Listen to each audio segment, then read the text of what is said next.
Mark, I am ready for another Rek-Rap Recap. I was going to say, Alan, this is an appropriate time for a Rek-Rap Recap. All right. We open in Oscorp, and it's done.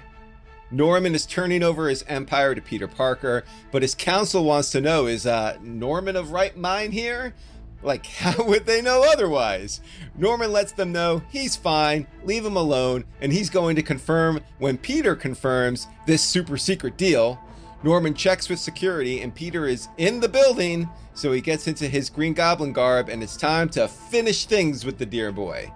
However, Norman's celebration is interrupted by Spider-Man's amazing friends, Kamala Khan, Rek-Rap, Kurt Connors, and Dr. Octopus Arms, and the Living Brain. Yes, these are the same long-standing amazing friends from the 1980s cartoon, and they have always been Spider-Man's amazing friends. Don't disagree with me.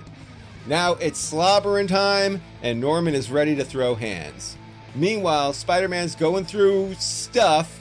He can still feel the effects of the Winkler device, hey, and he's struggling with bringing Kraven's spear to Norman.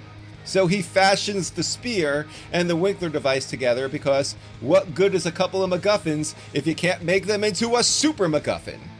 Back to Osborn's lab, and none of the amazing friends seem to know the plan except the Living Brain. But don't worry, he's calculating the Green Goblin's main goal, so he's got it covered. Rek-Rap gets the leg up and wants to know if he should kiss the Goblin and gets a glider into his chest for his troubles. Is Rek-Rap dead? Kraju, meanwhile, is contemplating stuff and talking philosophically, and off he goes to do something. And back to Osborn's lab, and Kamala is calling Norman a murderer, though again, no corpse, so I'll reserve judgment. This emotional outburst is interrupted by Living Brain, who now knows Norman's plan and has a precious gen to stop him, but then he short circuits and his head blows off because, of course.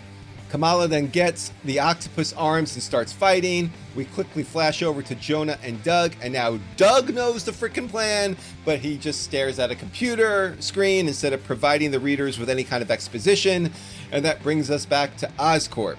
Spider-Man is here with the spear, and Norman realizes Peter is thinking like himself again.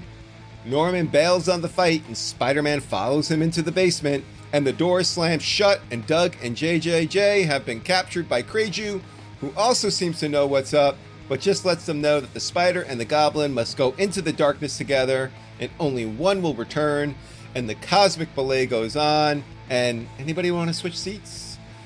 Spider-Man and Green Goblin are fighting, and Spider-Man orates about the spear and the fact that he bets Norman didn't expect him to bring the damn thing back to him to use on him, and of course Osborn is like, that's the plan. And then there's a bolt of lightning, and the Sins are choosing Peter, and oh my god, we're going to do another round of the Spider-Goblin, aren't we? And that is Amazing Spider-Man Volume 6, number 53. There it is. What do you think, Alan?